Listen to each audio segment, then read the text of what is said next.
When you don't have anything to offer people, that tends to make your relationships run dry. When you don't have things, people don't treat you the same. I haven't had any kind of real foundation. You know, if you're not taught how to be stable, like how can you be?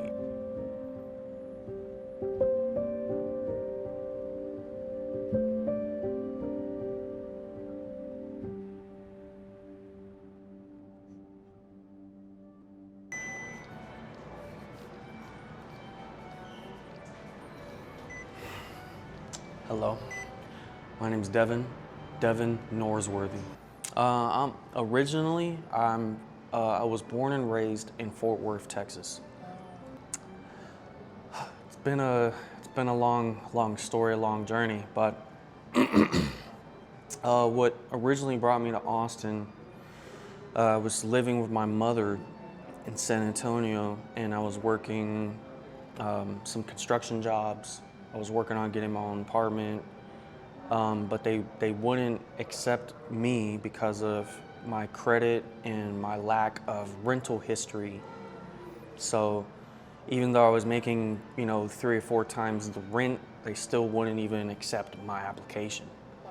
So I basically just ended up staying in my car, and one day I just got the notion, I got tired of being in San Antonio because San Antonio bugs people like everywhere when they're staying in their cars. Like San Antonio's rough, like if you're on the street. And I knew Austin was like, this kind of like safe haven, especially for people who don't have much, Yeah.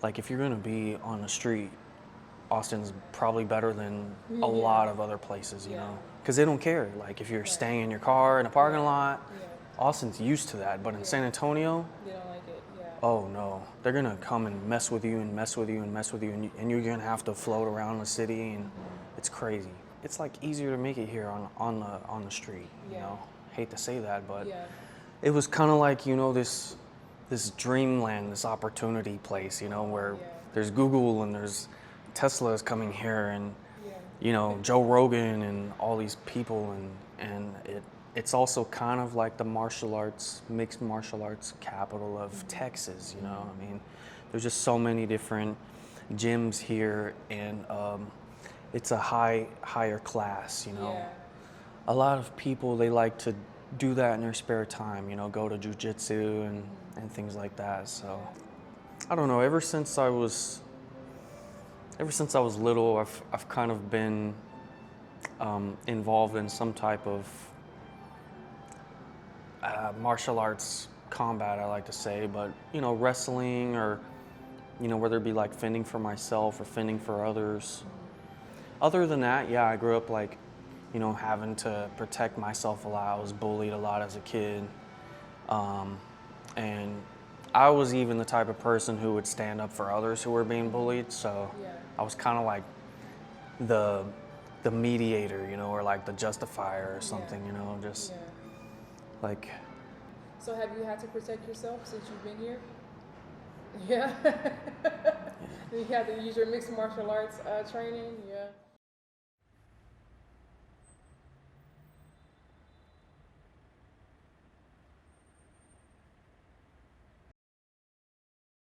This is my gym, my AKA second home.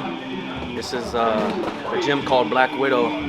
It's a pretty good gym. It's I'd say it's definitely one of the top MMA gyms here in Austin. And yeah, there's really just this one and 10th Planet. Those are like really the best ones you can find here in Austin. So I'm here. They got a guy here who is he's going to fight in Muay Thai Worlds, which is the Olympics, Muay Thai Olympics. So yeah, his name is Victor. He'll be fighting in Mexico here soon. So yeah, we're proud of our guys.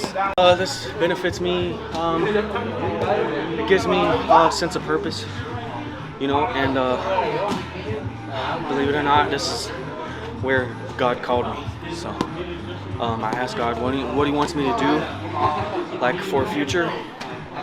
and he gave me a dream, and I saw that I was basically sparring with, you know, these kind of fighters. Start.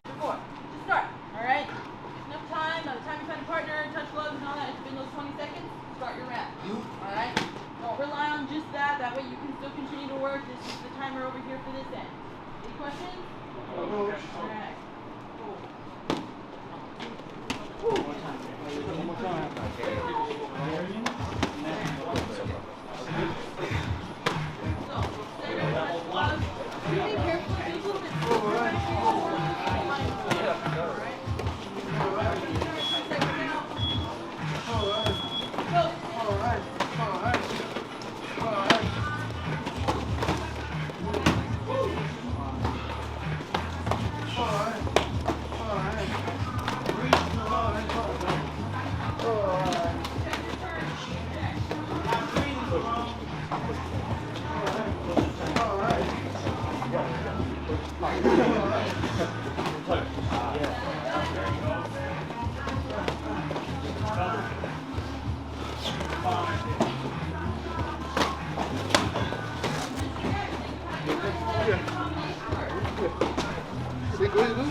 Your living situation, how long have you experienced like living out on the street? Honestly, the first time, I mean, this has been going on since I was like little. Oh, You know, I mean, my mom was a single mother, yeah. and she also wasn't through partying when I was born. Yeah, gotcha. So, you know, and I had no dad, and I grew up in a poor neighborhood.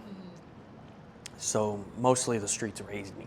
Wow, yeah. You know, so like, I mean, my grandmother provided a nice environment for me, you know, but even she was like addicted to alcohol. So, I mean, as far as the streets, like, I wish I could say it was just a year, but the first time I was actually thrown out on the streets was like 15 years old. So you experienced being like out on the street since you were a young kid? Yeah. I've never had my own place, You never for had sure. Yeah. But I have rented rooms. I've stayed on people's couches. Yeah.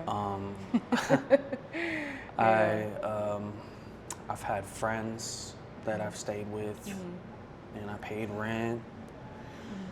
Yeah. I don't know. It's kind of, I've stayed with family members. Yeah. Okay, so I was doing temporary work for like a temp agency, and they only had one contract here in Austin, which was La Quinta. Okay.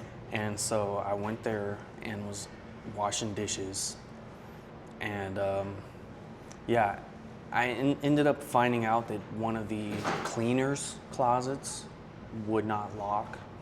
So I would go there at night. Wow. Yeah, I would go there at night, and I would like fix up some sheets and stuff, and that's just where I would lay down. And the crazy thing is about that closet, because I stayed in two there, that one particular, the lights would not go off. I don't think I even knew how to turn them off. So I would have to cover my face because the bright lights would be on all night. It was shoved full of like their cleaning carts. Wow. So, you know, the things that they roll around with. So it had like about 4 of those in there. So it was literally just enough space for me to like lay down. Wow. That was it. Wow. When I was young, because of I was like a bad kid. Like I wasn't a bad kid, but I was made a bad kid because of where I grew up at. So like when I don't know, it's really hard to describe. Like, you know, where I grew up, I stuck out like a sore thumb. You know, I didn't look like everybody else, so oftentimes I was like a target. You know, like other kids would randomly attack me, you know, or like they would jump me and chase me around the block. What? Yeah, like almost every day it was something like that going on. But anyways, so that I wasn't someone who really had a lot of friends, but whenever I did have friends, they were kind of like, you know, the loyal outcast, like hellraisers. And that's basically what we would do for fun. So we would run a lot, we would jump fences a lot, you see. So just even without like working out, we were getting some type of exercise in it. Gotcha. And then plus like play fighting and stuff like that, you know. Yeah. We'd wrestle each other or, you know, slap box. Yeah. Do you have a lot of friends now? Honestly, over the years, I've acquired a lot of, you know, friends. And I really do love, you know, some of the people. I mean, I love everyone, but, you know, as far as that deep, like, brotherly love, I've had that for my friends, you know.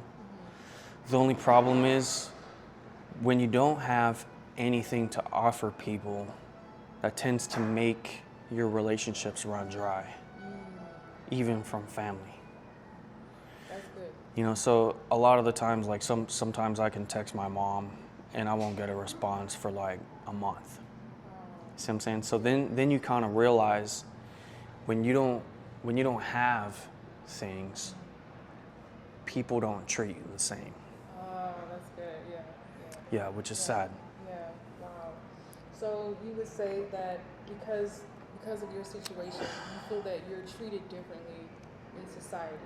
Yeah. What are some of those things that you experienced, like off the top of your head? What was the most craziest thing someone has like done or treated you wrongly? I mean, a lot of times, quite a few times I've had people like literally just, you know, treat you like an animal, you know, like even less than that. You know, like sometimes I've been caught sleeping in abandoned apartments, like empty apartments, and had someone like, you know, I don't know how to describe it. He was like, you know, he was literally treating me like a dog or something, like a stray dog. Yeah. Like took my stuff, like all my stuff was in a bag, and he took it, threw it all in the trash. Like literally, you know, just intentionally, you know. And they'll do that just because they feel like they can, you know, like call the cops and say, oh, you're not going anywhere until they get here. And I was sitting there waiting, and I was like, why am I waiting for the cops to get here? And so I took off running. Yeah, but the downside is I lost all my clothing. Oh. So yeah, he threw all of it away and made sure that he threw it away in a place I couldn't find it. What? That's Yeah, just you know, just because they can. Do you feel like people here actually care about those that are on the streets? Honest opinion.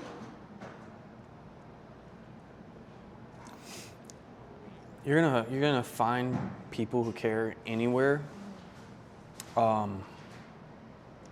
but most of the time it's strange. You know, when they find out,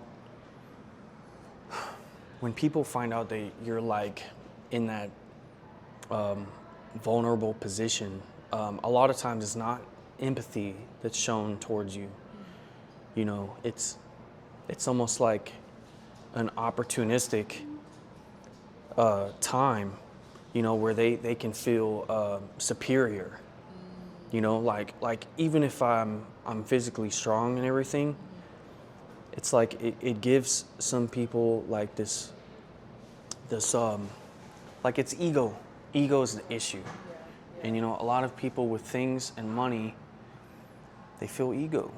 And you know, even if they're little men on the inside, you know, if they have the opportunity to feel superior or bigger than somebody else, they will. You know, I see it all the time. You know, people the way they carry themselves, like, you know, they wave the fact that they have things around.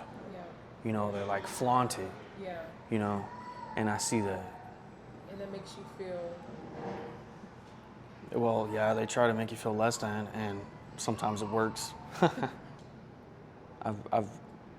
I've been out there living peacefully, you know, just in a sleeping bag, like in the middle of some courtyard or something, you know, just trying to have some peace. It's hard to find some place where you can, you know, like be alone and just rest, you know, because you could be somewhere sleeping, even behind a building, like trying to hide. And, you know, someone will be like out and around tripping on drugs or something, like, you know, just like talking or yelling in the street. Do you sleep peacefully at night? I mean, I do now, but that's the thing, you know, I'm just talking about different phases that I've experienced. So yeah, I've been through time periods where it's literally just been a sleeping bag and outside on the ground. Yeah, I've been through that. I've also been through time periods where I wasn't having none of that, and I was like sneaking into empty apartments, sneaking into empty hotels, and I would do that like every day. I would work for like 2 hours, 3 hours just to find an empty apartment or empty something to get into. But that's like during the real cold months. And I've also not just been here in Austin, you know. I've been in Fort Worth, and I've been in Montana on the street.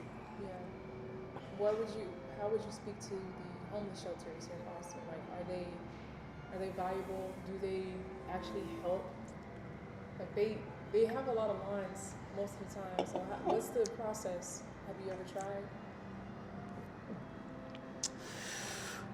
Honestly, I have not tried here in Austin because I've tried elsewhere and it's never gotten anywhere.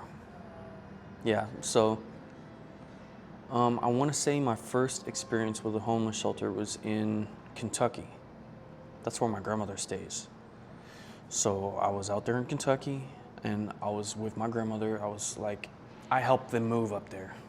I did move them up there. It was me. I moved everything. The furniture, like when I was 19 years old, I was, you know, tough as an ox.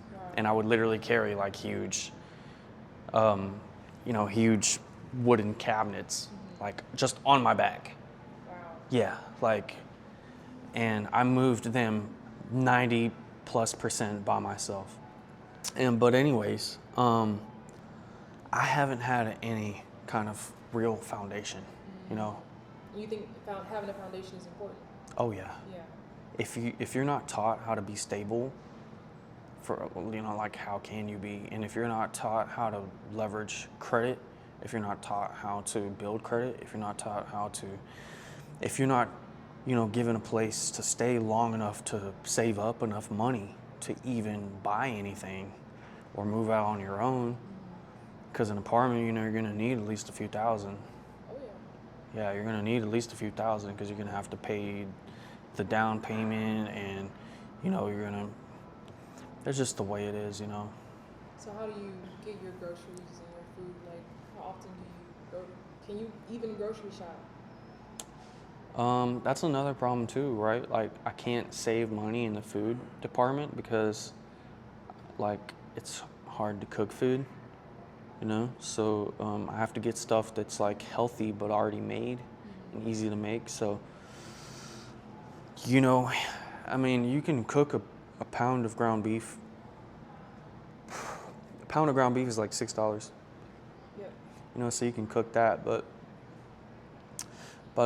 you know, if I get like some like healthy hot dogs, like grass-fed beef hot dogs, those are like $7 for 10 ounces, I think. So How do you even cook it? yeah, well, I mean, you don't have to. You just get things that are already fully cooked, you know, so that way, you know, that way you can eat something easily that's already made. Right. And generally across the board, food that's already made, whether it's in a grocery store or it's from a fast food restaurant, is going to be about the same, you know, like per ounce. So per meal, I'm spending like anywhere from $10 to $15 a meal. Got it. See what I'm saying? Because I can't cook and I can't prep and do all those things. Like a carton of eggs is cheap, right? But if you want any kind of eggs that are already made, like that automatically doubles the price. Right. So I'm spending like, no matter what I try, unless if I just cook every single meal, I'm looking at like $30 to $45 a day just for food.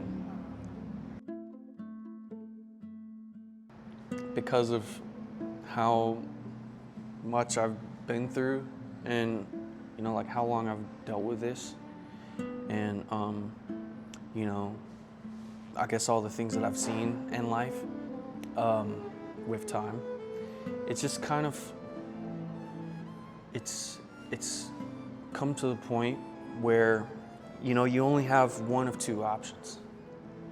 You either can give up and throw yourself away, which is what a lot of people resort to, or you can come to peace with it and accept the fact that God has you here for a reason,